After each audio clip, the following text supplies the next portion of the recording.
Yo, what is up, y'all? Welcome back to another episode of the Father Built Podcast. This is where we build up men in holiness, healthiness, and happiness, aiming to give men the tools to build their house of legacy. I am your host, Bobby Peacock. And listen, whether you're single dad, married, or raising a tribe, this one is for you. This podcast is for you. So I appreciate those of y'all who have been tuning in. Thank you so much. I actually just received an email this week about someone who's been tuning in. And so shout out to that person. Can't wait to connect with them. And so, yeah, before I jump into this podcast, I have to plug a couple of things that are going on locally here in Sioux Falls, South Dakota, that I think, men, like, if you're listening to this, you should definitely, you want to check this out. And so, first things first is, there is a ResGen, organization. It's called ResGen, and what it is, it's an organization that basically just they build up men and kind of what like what I do. And so every year, my homie Tom Henderson puts on this ResGen Men's Summit, and let me tell you that this year is a packed year. We got some really cool speakers that are coming in. I'm talking, first of all, you got Tom Henderson, um, you got John C. Maxwell, you got Tim Tebow, you got Pastor Sammy, and then you got a comedian, Johnny. And this is, I mean, they're doing up. They're, like I said, they're doing it big. Um, they're doing it at the Denny Premier Center, and it's Saturday, February 21st, 8 a.m. to 2 p.m. So it's pretty quick. Quick morning slash afternoon. And this event is to engage, equip, and encourage men to be men of vision for their families, communities, and workplaces. And so now this is a ticketed event. There's three main tickets, and this is before fees. So general admission in the upper bowl is $28.65. The main concourse is $49.15 before fees, and then the general admission floor is $88.10 before fees. And let me tell you, I'm trying to find 10 men to join me in this endeavor. Not endeavor, but to join me in going to this. And so if you're interested and you want to make an investment in your life, where what it's 8, 9, 10, 11, 12, 1, 2, right? 6 hours. 6 hours. Yeah, 6 hours. And you have that time to make that investment into your life. Please hit me up. I would love to bring a group of men together. And yeah, me personally, I'm thinking about like the general admission floor, so the $88, $100 investment. So consider that. And so I'm excited. Tom's a great guy. He's putting on a great organization. And this is something that is worth going to. So yeah, so just want to just do a shout out to Tom and what ResGen is doing for men. And he also has an amazing podcast. So if you want to listen to the ResGen podcast, feel free to look that up as well. It's ResGen. So feel free to look that up. And he's going to be a guest on this podcast as well. So we'll have him come in and drop some truth bombs. So all right. Well, yeah, I want to give a recap on episode 25. I kind of took a little mini break, and Obviously everything that's, I mean, the world is just crazy right now. Like things are going on in the news, and the passing of Charlie Kirk, and all these things, and everybody has a different opinion. And as I was like, uh, after I recorded the podcast, I met with two of my close friends, and they were uh, talking about how there's a lot of people online that are grieving right now, um, and they don't know how to grieve. And there's a lot of people who are angry, and they don't know what to do with their emotions. And I realized, um, during this time, the last podcast episode, I was grieving, and I was externally processing what was going on internally in me. And I realized that I was like, man, maybe I should have just recorded that podcast and send it out to my close friends, but I didn't. And I just recorded the podcast and just let it out for the world to see. And yeah, there's still tools that I gave you guys, but I just want to let you know that that was something um, that I was working through, that I was really working through. And um, just know it's okay to process your emotions, and feelings, and grieve. And so, um, yeah. And so, with everything that's going on in the world, um, like it's just crazy. There's just so much stuff going on in the world. I felt like in this podcast, like I felt like I need to give tools on, like, we see things that are going on in the world, but how are we getting ready for these things when they come knocking at our door? How are we preparing ourselves? And so I have three things that I want to talk about in this podcast, which is protect, prepare, and present, or be present. And so, yeah. So let's just jump into it. Um, I think when it comes to protecting yourselves, we have to look at it this way: is that we have to protect ourselves spiritually, mentally, and physically. And so for me, it's I always ask the question, well, what does that look like biblically? And so one way is it looks like Ephesians 6:10 through 18.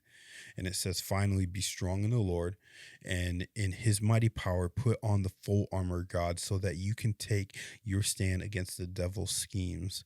For our struggle is not against flesh and blood, but against the rulers, against the authorities, against the powers of this dark world, and against spiritual forces of evil in the heavenly realms. Therefore, put on the full armor of God, so when the day of evil comes, you may be able to stand your ground. And after you have done everything to stand firm. Uh, then, with the belt of truth buckled around your waist, with the breastplate of righteousness in place, and with your feet fitted with the readiness that comes from the gospel of peace. In addition to all of this, take up the shield of faith, which you can extinguish all the flaming arrows of the evil one. Take the helmet of salvation and the sword of the Spirit, which is the word of God, and pray in the Spirit on all occasions with all kinds of prayers and requests. With this in mind, be alert and always keep on praying for all the Lord's people. And so, like, when I'm looking at this and we're talking about protection, like, there's a couple things that we have to acknowledge is that when it comes to protection, there is a spiritual realm.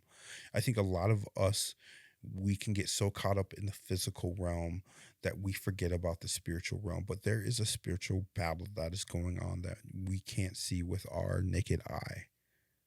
And so we have to understand that there are things that are spiritually happening, spiritually shifting, that we have to acknowledge. Spiritual warfare is a real thing, and we have to acknowledge that. And part of that is like, okay, like, how are we protecting our mind, our heart, our eyes, our ears, our thoughts? And so, like, for me, we looked at it and we were like, okay, like, this is what it looks like spiritually, right? To put on the armor of God. Like, we have to do that every day. I was in a conversation. It was actually a prayer for staff, and one of the staff members was like, you when you go to battle, you're not going to leave a piece of gear behind, right? You're going to bring everything that you need with you. You're going to bring all of your armor. Can you imagine going into a battle and you're forgetting your breastplate, or you're forgetting your shield, or you're forgetting your helmet? Like, you go back and grab that. And so I feel like sometimes we get so caught up in that, okay, hey, you know what, today I can go to battle without my helmet, or I can go to battle without my belt, or I can go to battle without my breastplate, because we're good. Like, I don't have to worry about anything.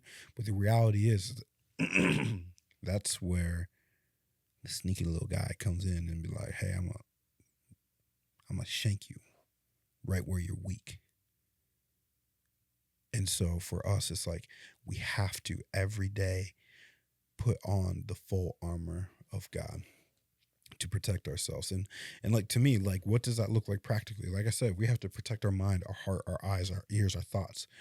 And we have to start asking the questions like, is this healthy for me? Like, is this healthy for me spiritually, emotionally, mentally? Is this helping me heal? Or we have to ask the question of like, is this genuinely helping me heal? Or am I a slave to this? Is it holding me hostage? And we also have to look at this as like, does this, like, honor the man that I want to be, or the man that I'm becoming? Or is it enslaving me to the past man that I'm trying to get rid of? And so for when we're looking at these things, it's like, I think of it this way. I have a son, he's 7, and I want to protect him in a lot of ways. Like, my son knows that he can't go on Netflix and watch a rated R movie. We just ain't gonna do that. And so for me, I have to treat myself like that inner child, like my son, where it's like, okay, I'm protecting like the inner child or the inner me, and saying like, okay, is this healthy for me? Is this what I need? Or is this hindering for me? Am I protecting myself? Yeah. So, like, in all areas, we have to protect what we input. I had an old youth pastor put it this way: garbage in, garbage out. You eat garbage, you can become garbage. You eat healthy, you can become healthy. You listen to garbage, well, you can start speaking garbage. You listen to things that are edifying, you can start becoming edifying. And so, like, all those things are important. And so, like, for me, I look at it this way: protections always starts with boundaries. So set healthy boundaries for yourself. The second point is to prepare yourself. Like, we're not just called to protect ourselves, but we're also called to be prepared. And like, to me, part of that is like Second Timothy 4:2, preach the word, be prepared in season and out of season, to correct, rebuke, encourage with great patience and careful instruction. And so we always have to prepare ourselves. Um, there's that saying, what is it? Aim for peace, but prepare for war. And so, like, I'll like equate it this way. Like, most of y'all know I'm a 2A guy. Protecting the Second Amendment right is important to me. And I remember the first time that I, got a gun, I just started carrying it. Never shot it. Never went to gun range, never trained. It was the stupidest thing I've ever done. Fast forward, got married, got rid of it. Like then, got divorced, started getting more into the gun culture, and I started training. And so now I can confidently carry because I train. I do dry fire drills at home. I go to the range, and that's like me preparing. But there's so many people that are like me that's like, you know what? I'm good. I can just have this on me, but I'm not prepared to use it. So there's a lot of men that are walking with amazing tools that the Lord has given them, but because they haven't practiced or because they haven't taken the opportunity to research the tools or to learn about the tools on a deeper level, um, they're not, it's just not good. Like they're not prepared. And so it's like you have to prepare your mind spiritually, mentally, physically, emotionally. Like in all these things, you have to prepare because you don't know what situation you're walking into. When things are good, things are good. But when poop hits the fan, things are not good. And so what are you doing and that's in all areas of life, whether it's like, oh man, I just fighting with my wife. Well, how are you fighting with your wife? Are you fighting healthy? Are you fighting for her or are you fighting with her?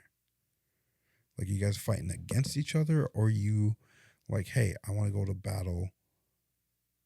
Like I don't want to battle you, but I want to go to battle with you. And so those are things um to think about. And like I think about it this way, storms are going to come, right? Like you don't prepare in the storm, you prepare before. You set that foundation before. It's like, so that strong foundation, the rock, not the sand.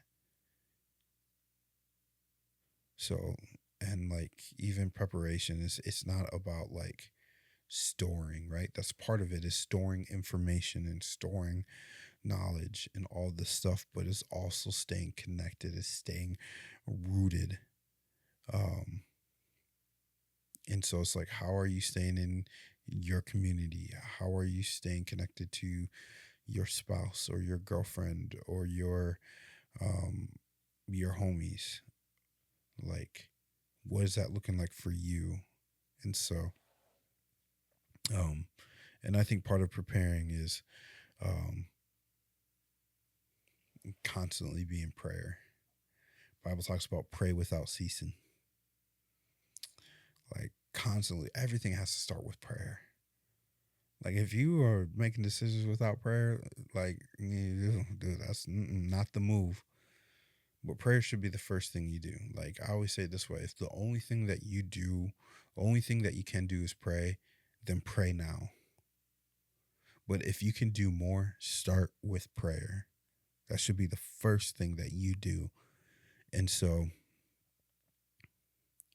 like, and I would say this, like, to end this, a man that is prepared spiritually, mentally, physically, emotionally, like, will not be panicked when things hit the fan because you prepared for moments like that.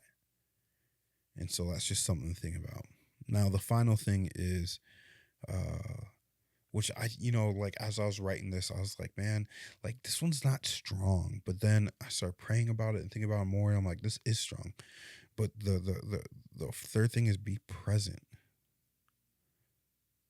Like it's so easy to get caught up in the chaos of the world and the chaos of like what's going on in the news with the ICE raids and the left versus right. And like for me, like I'll just be honest, like I'm starting to get more into politics, and I don't know what that's gonna look like. I'm thinking about doing, like another channel, or even on my YouTube channel, of just having an outlet where I can just like talk about some of the world things and be like, okay, how do we respond as believers?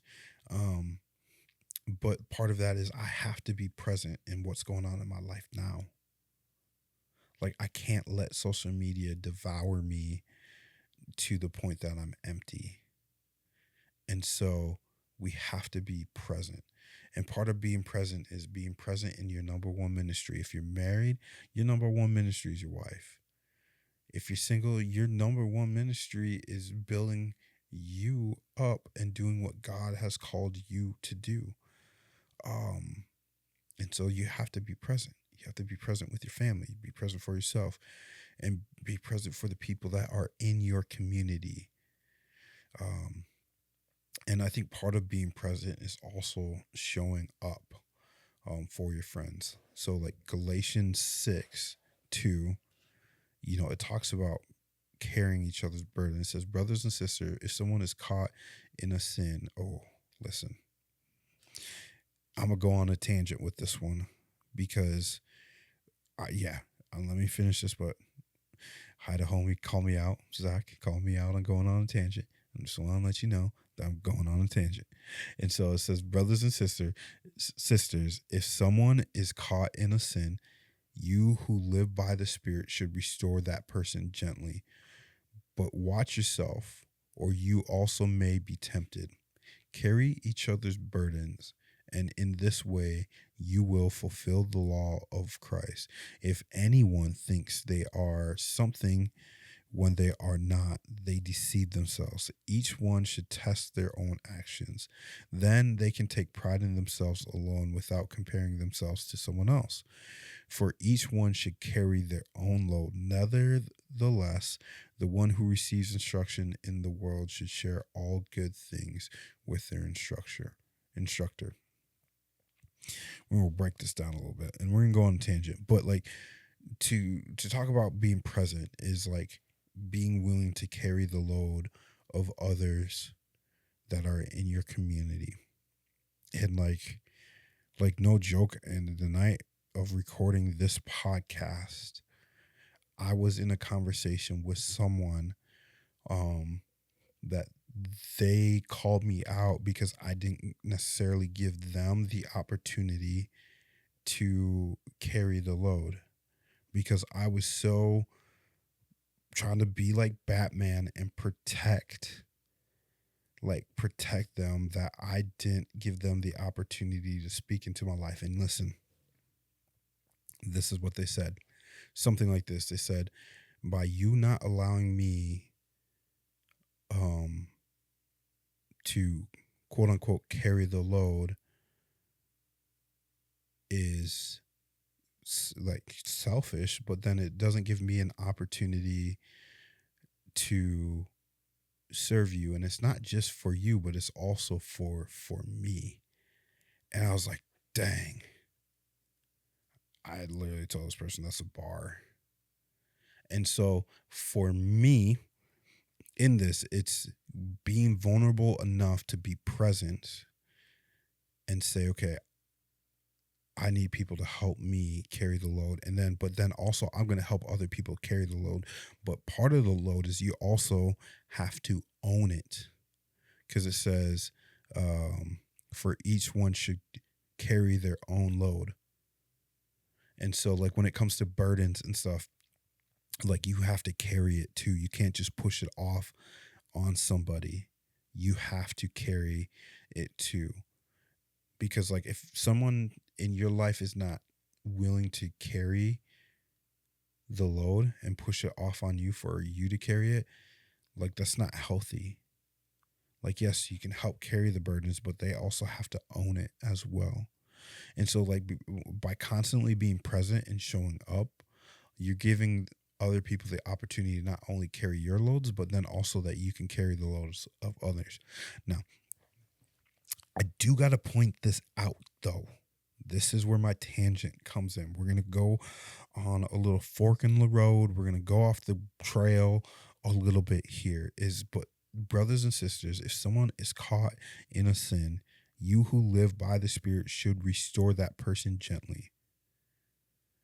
Like, this is the difference between being a believer and being in the world, is that if my brother is caught in a sin, my job is not to completely detach myself from them, completely cut them off. But you who live by the Spirit should restore that person gently. I think we live in a day and age where cancel culture is so present and so abundant that it's so easy to cancel somebody instead of walk with them.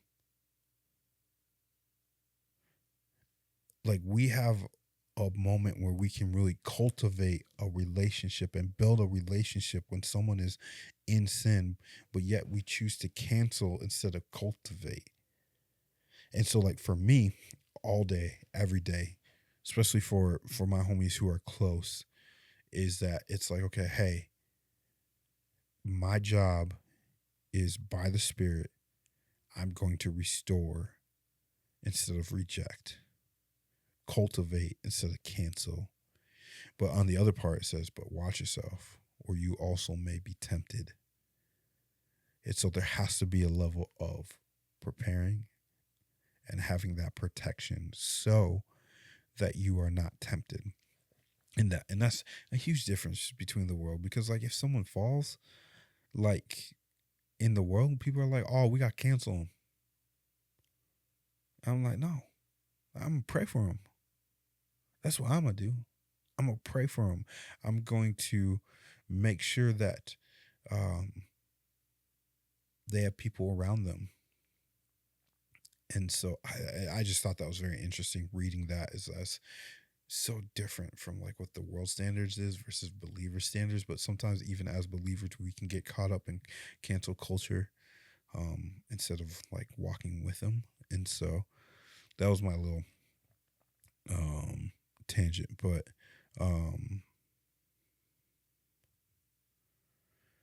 yeah, and so I would say be present. So just to kind of wrap things up here, the 3 P's are protect, prepare, and presence.